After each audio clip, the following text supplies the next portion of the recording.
Mi corre l'obbligo di introdurre il prossimo relatore, il professor Giulio Visentin, che chiedo di appropinquarsi al palco. Il professore si occupa di miglioramento genetico, così come prima affrontiamo un altro discorso, un'altra esperienza non legata alla nutrizione, ma sicuramente Giulio Visentini, il professor Visentini, è colui che prepara il motore che noi andremo ad utilizzare per trasformare il foraggio in latte. Quindi lascio al professor Visentino una piccola presentazione fatta da lui che sarà sicuramente migliore della mia, e buon lavoro e ci illumini, perché la genomica è qualcosa che non credo sia stata ben percepita da molte persone. Grazie. Grazie.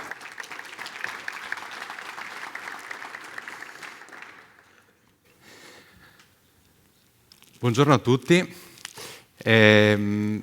Inizio anch'io con dei ringraziamenti. Innanzitutto ringrazio il dottor Palazzo per l'introduzione che ha fatto e per essere il conduttore, diciamo, di questa giornata. Ma ringrazio anche il dottor Gagliussi e tutto il team di Sugar Plus e tutti gli organizzatori, perché organizzare questo tipo di eventi costa energia, costa sacrificio, però mi sembra che insomma sia un evento che sta riuscendo molto, quindi direi farne uno in più non sarebbe poi così male. La presentazione che volevo proporvi è, vedete al titolo dal DNA alla stalla, le nuove frontiere della selezione. È un po' l'obiettivo di creare un avvicinamento tra due mondi che appartengono alla stessa galassia, allo stesso sistema, ma due mondi che alcune volte fanno fatica a capire che cosa succede dall'altra parte. Parlo da genetista. Il lavoro dei nutrizionisti faccio molta fatica a comprenderlo. E credo che lo stesso valga anche il contrario. Quindi in questa presentazione l'obiettivo è quello di cercare di spiegare dal lato nostro, dal lato dei genetisti, cosa facciamo, quello di spiegarvi le recenti novità che il processo di selezione sta offrendo agli allevatori e poi come poter gestire in termini operativi la genetica della stalla. Prima la professoressa Graffigna ci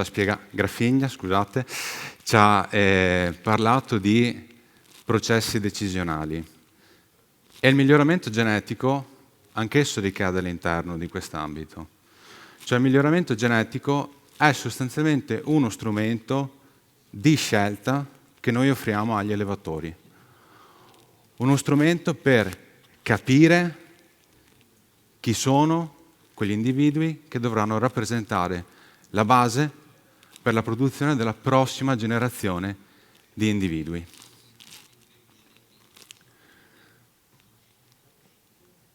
Il miglioramento genetico però ha due aspetti particolari.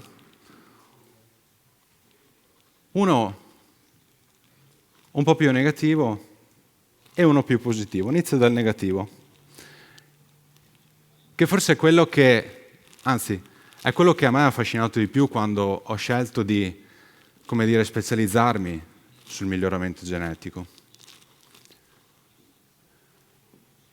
La scelta che facciamo oggi ha un impatto zero. Cioè, se noi oggi scegliamo un riproduttore,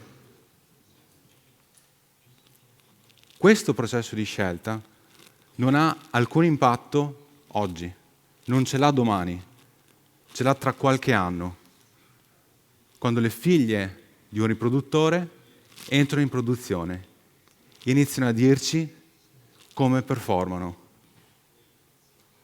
ci mettiamo anni. E immagino che voi facciate fatica a ricordarvi quello che avete fatto qualche anno fa. Quindi i processi decisionali, i processi di scelta del miglioramento genetico fanno fatica ad essere percepiti perché non hanno un impatto sul presente, ce l'hanno sul futuro. Ma la cosa positiva però del miglioramento genetico è che se scegliamo e scegliamo bene, questa scelta si cumula di generazione in generazione e si trasmette quindi di generazione in generazione. Quindi se abbiamo operato bene, il vantaggio ce l'avremo nella prossima generazione e nelle generazioni successive dei nostri animali.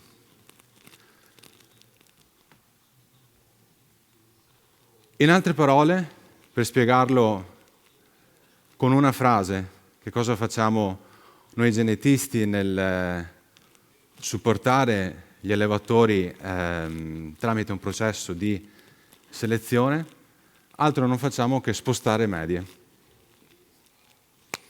Se noi scegliamo bene, se voi scegliete bene i vostri riproduttori, quello che osserverete di fatto è che di generazione in generazione la media delle performance dei vostri animali, di tutti i parametri che possono essere di vostro interesse, miglioreranno nel tempo. Quindi tante cose complicate che proponiamo noi genetisti, ma l'obiettivo è proprio questo, spostare medie.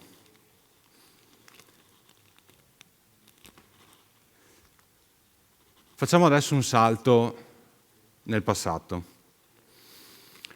Vediamo come gli obiettivi di selezione, quindi come suggeriamo agli allevatori di selezionare i propri animali, di scegliere i propri animali.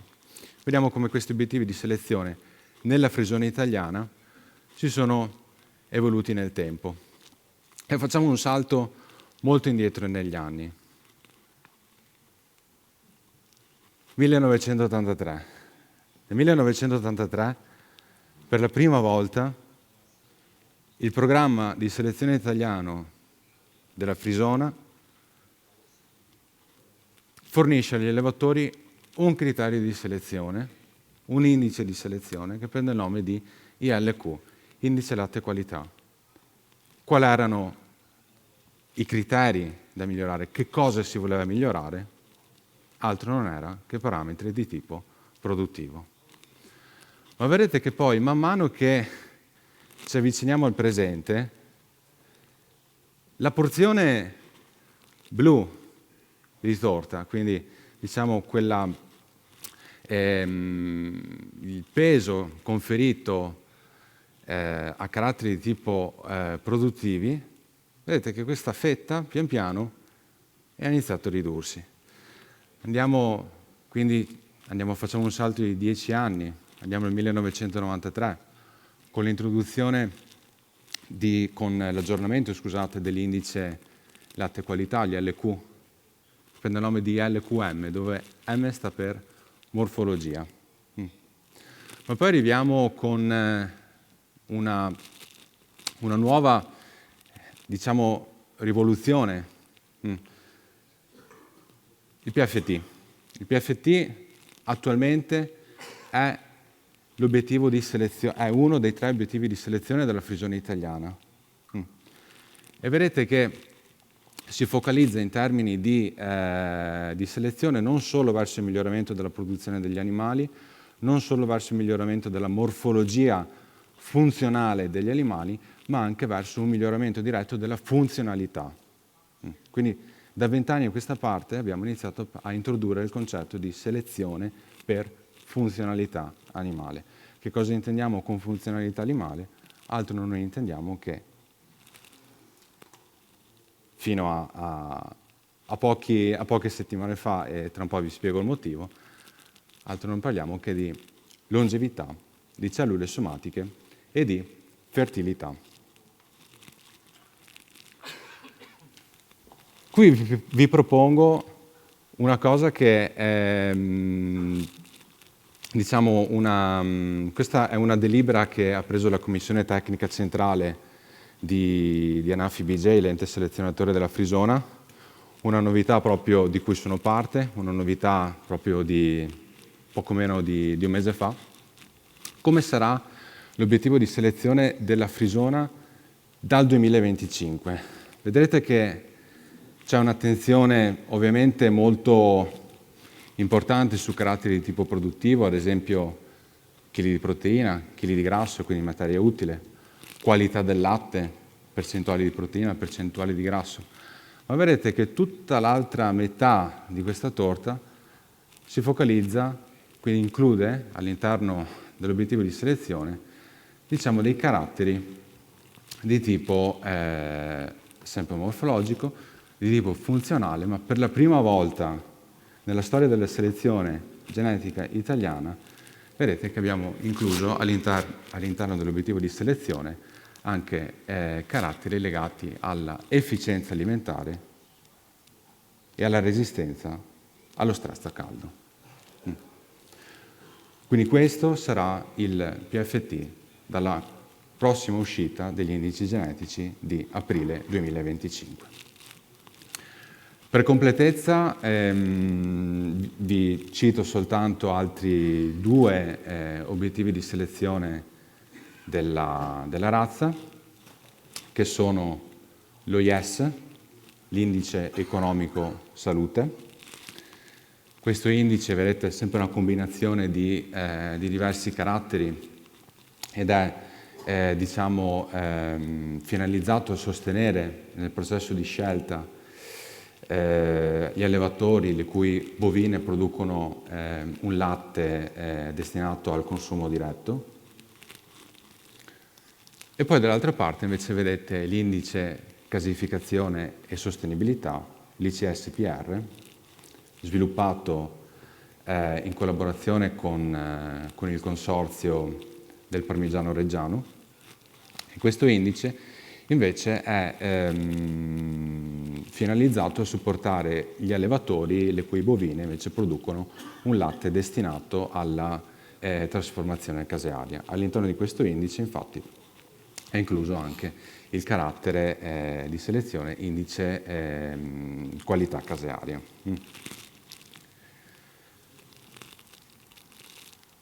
Vi dicevo prima che da poco più di 10 anni a questa parte il modo in cui selezioniamo, identifichiamo i riproduttori migliori è cambiato in maniera, direi, molto significativa.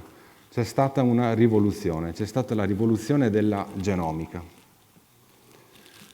La genomica, in altre parole, che cosa fa? Ci permette di individuare prima, nel tempo e con maggior precisione, chi sono gli animali migliori. Il grafico che vi riporto su questa slide, di fatto ci fa vedere, ci dà un'idea della precisione con cui stimavamo gli indici genetici e le tempistiche per, diciamo, avere elevate precisioni di stima prima dell'introduzione della selezione genomica. Prima dell'introduzione della selezione genomica, per capire chi erano i riproduttori migliori, dovevamo aspettare sostanzialmente che le figlie di questi riproduttori entrassero in produzione, quindi almeno 4 anni e mezzo. Dovevamo aspettare qualche mese in più, poi, per avere dei figli di questi riproduttori. Quindi, in altre parole, il tempo di attesa per identificare il padre di toro e per avere un nuovo torello disponibile da avviare all'FA era di più di 5 anni.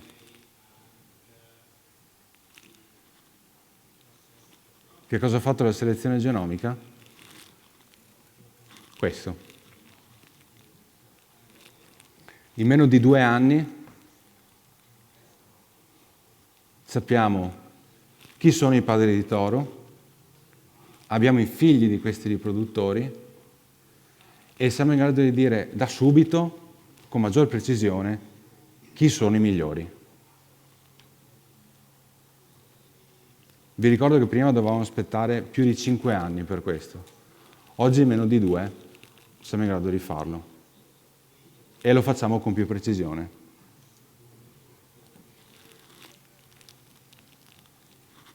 Quindi, quando anche voi tecnici entrate nelle stalle, magari i vostri clienti, i vostri allevatori hanno un catalogo di tori, lo sfogliate insieme con loro e trovate il toro genomico e il toro provato. E magari per qualcuno questa differenza non è ancora ben chiara. Ce lo diciamo adesso. Il toro genomico, in un contesto in cui la selezione genomica è attuata, quindi contesto nazionale, ma direi sostanzialmente tutto il contesto europeo e nordamericano, il toro genomico oggi è un toro il cui valore riproduttivo, i cui indici genetici sono calcolati direttamente partendo dalle informazioni del DNA. Stop. Il toro provato, oggi, altro non è che il toro genomico di ieri. Quindi è un toro che in passato era un toro genomico, ma che ha figlie in produzione. Quindi il suo valore riproduttivo, i suoi indici genetici sono stimati non solo a partire dal DNA, ma anche partendo dalla conoscenza delle performance delle figlie.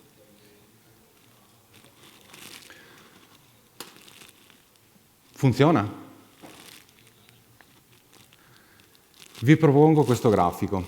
Questo grafico è un grafico che spesso Anafi BJ, l'ente selezionatore della Frigione Italiana, propone per dimostrare l'efficacia dell'introduzione del processo di selezione genomica.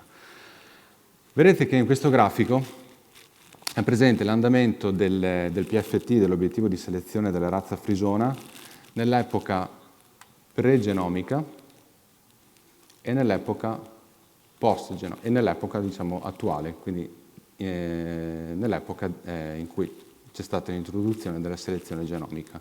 Questa è la linea di demarcazione, l'anno 2011.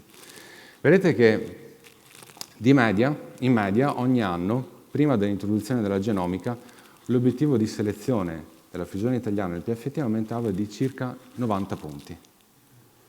Oggi questo aumento, questo spostamento delle medie è sostanzialmente raddoppiato.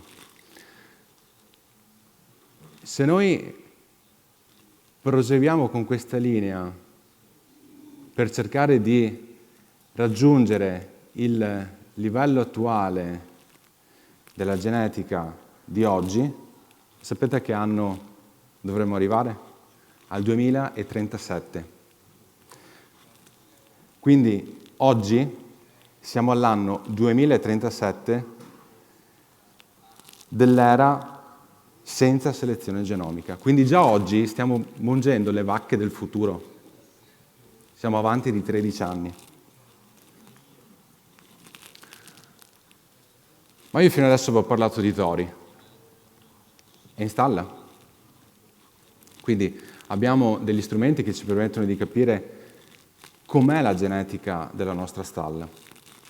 E qui entro, portandovi un esempio della stalla del Dipartimento a cui riferisco, il Dipartimento di Scienze Mediche Veterinarie dell'Università di Bologna, stalla il cui referente è il professor Andrea Formigoni, una stalla con finalità didattico-sperimentali, quindi una stalla in cui portiamo gli studenti che frequentano il nostro dipartimento per le loro esercitazioni, ma anche a finalità appunto di ricerca, quindi ha una duplice valenza questa stalla.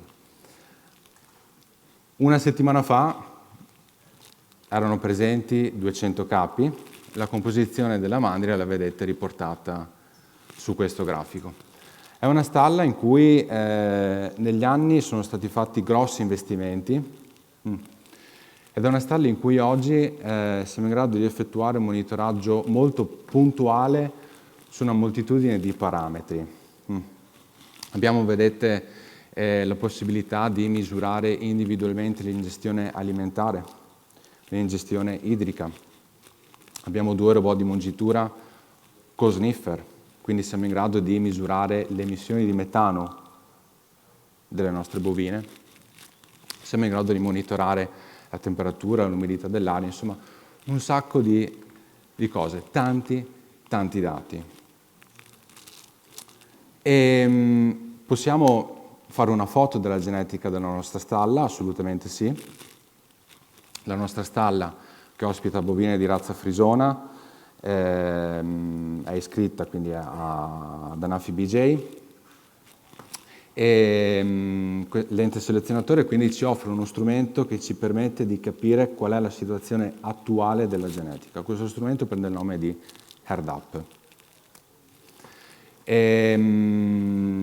Con HERDAP possiamo fare un sacco di cose, quindi possiamo visualizzare gli indici editori, monitorare le valutazioni morfologiche, le fecondazioni, valutare come si posiziona la genetica della nostra stalla rispetto alla media nazionale, rispetto al top 10%, insomma possiamo fare tante cose. E qui ve ne propongo alcune, quindi ad esempio il monitoraggio genetico, quindi possiamo vedere se effettivamente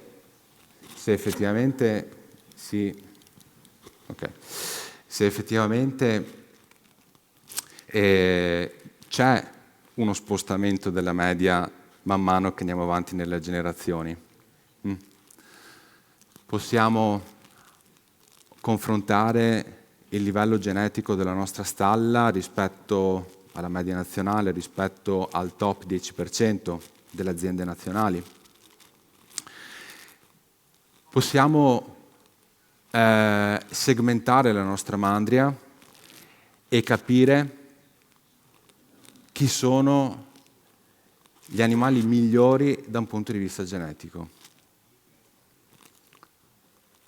Possiamo anche non solo fare una foto della genetica, ma possiamo anche valutare i KPI, i Key Performance Indicators.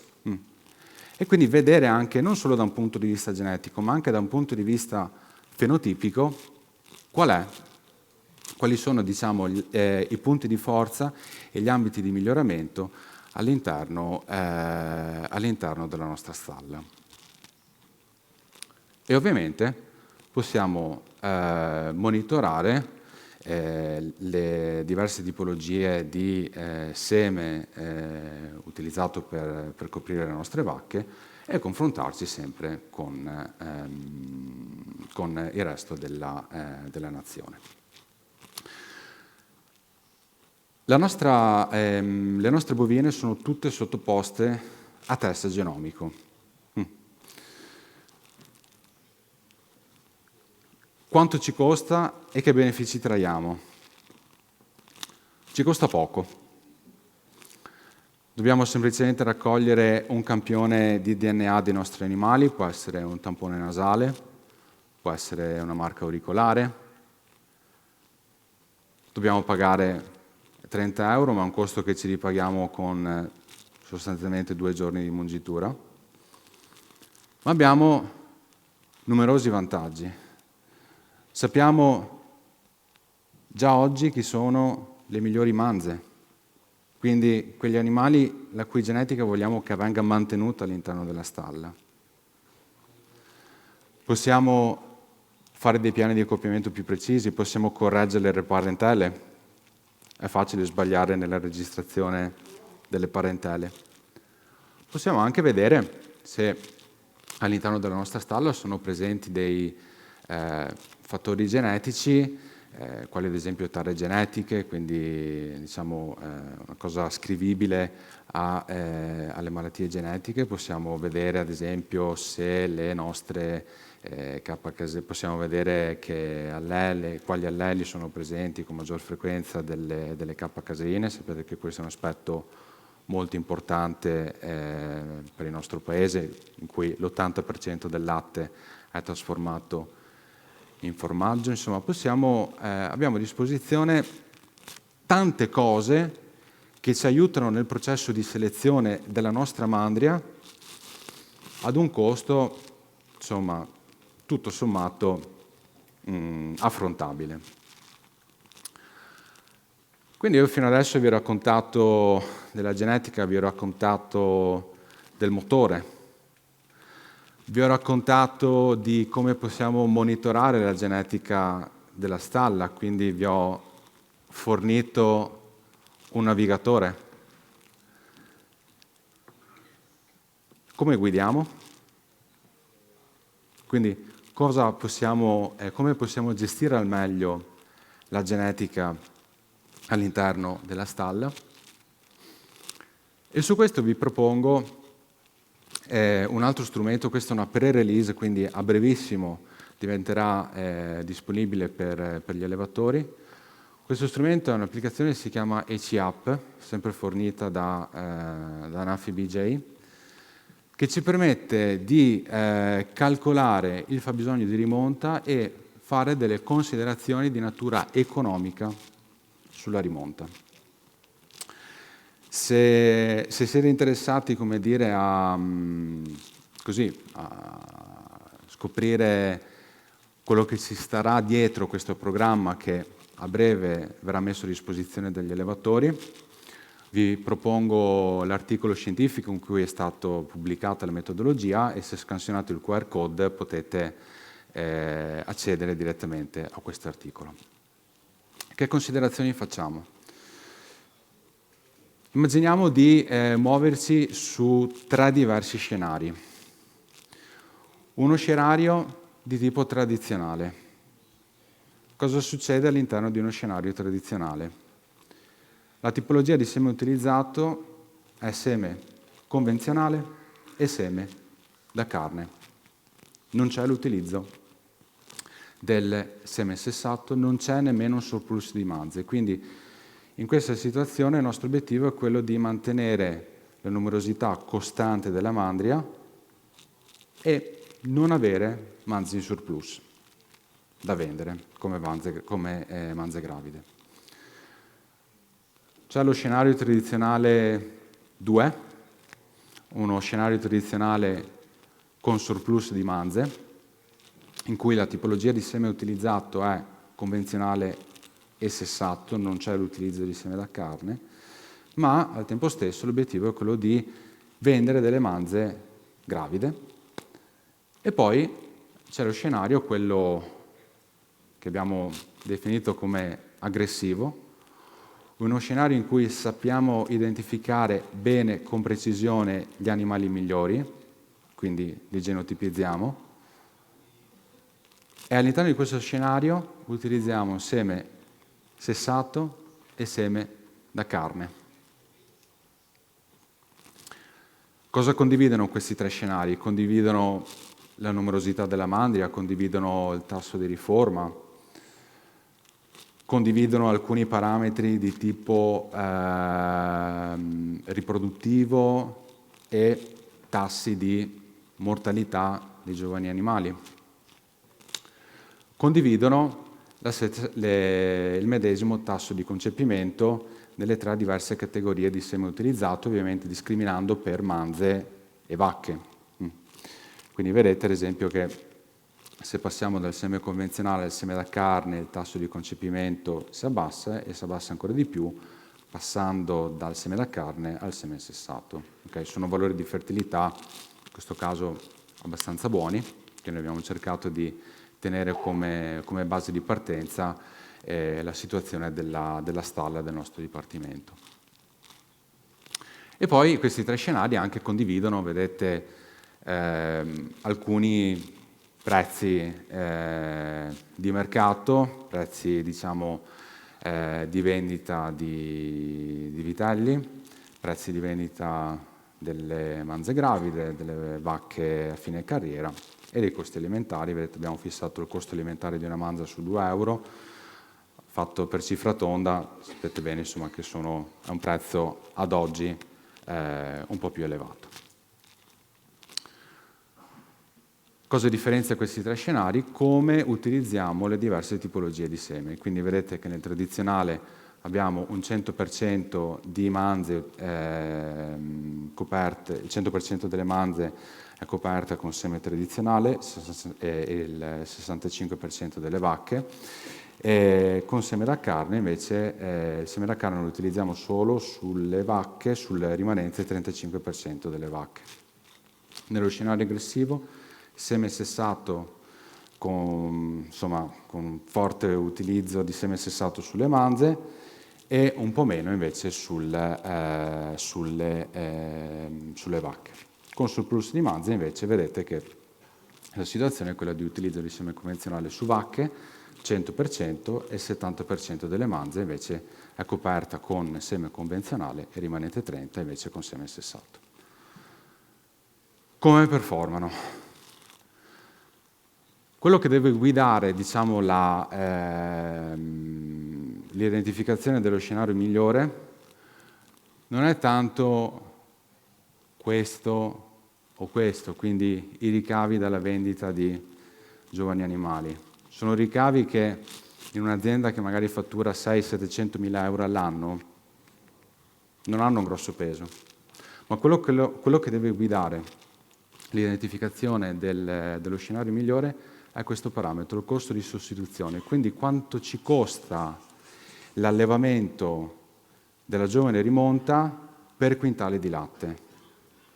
Sulla base di questa simulazione che abbiamo fatto, qual è lo scenario migliore? Questo, lo scenario aggressivo, lo scenario in cui utilizziamo lo strumento migliore che abbiamo a disposizione oggi per l'identificazione dei migliori giovani animali, test genomico, in cui non facciamo surplus di animali, utilizziamo seme sessato sui migliori animali e abbiamo capito che siamo in grado di fare questa considerazione e la rimanente quota invece la copriamo con seme da carne.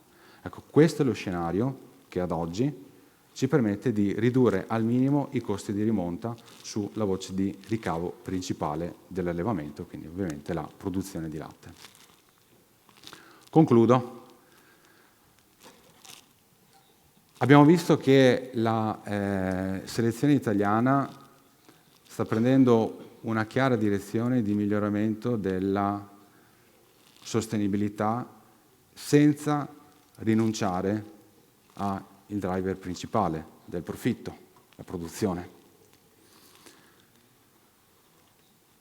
Vi ho detto prima che oggi alleviamo la genetica del 2037. Nel 2037 alleveremo la genetica del 2050.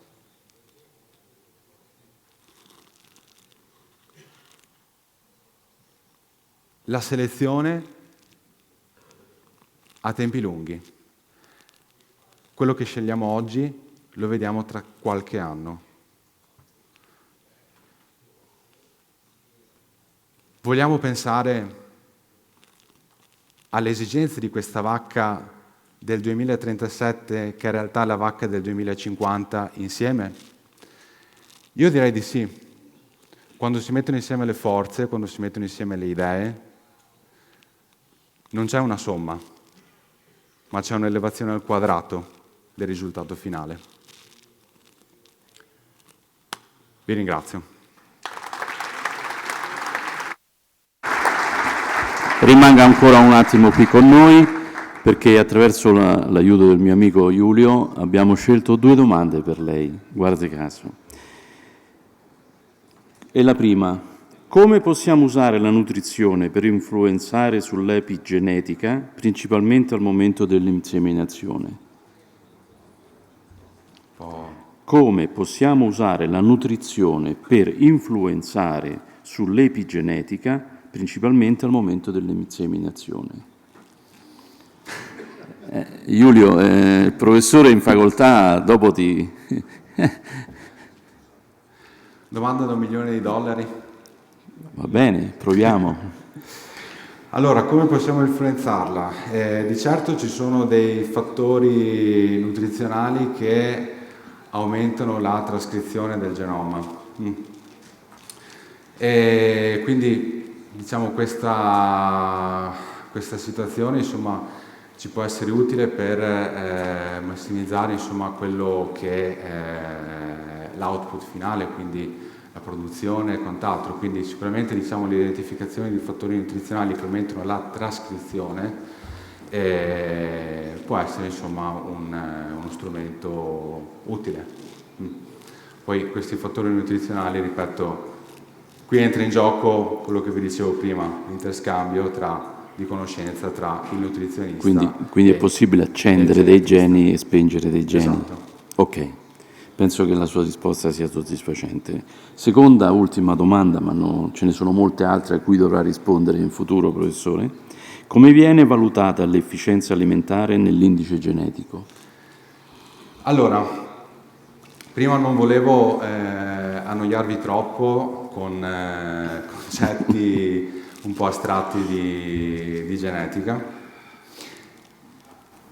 Per migliorare geneticamente un carattere noi dobbiamo misurare questo carattere. Noi non possiamo migliorare ciò che non possiamo misurare. Quindi innanzitutto dobbiamo misurare questo parametro e dobbiamo farlo ad ampia scala, quindi a livello di popolazione, a dei costi contenuti. E siamo in grado oggi di misurare ad ampia scala direttamente l'ingestione alimentare e di conseguenza valutare l'efficienza di conversione dell'alimento in output?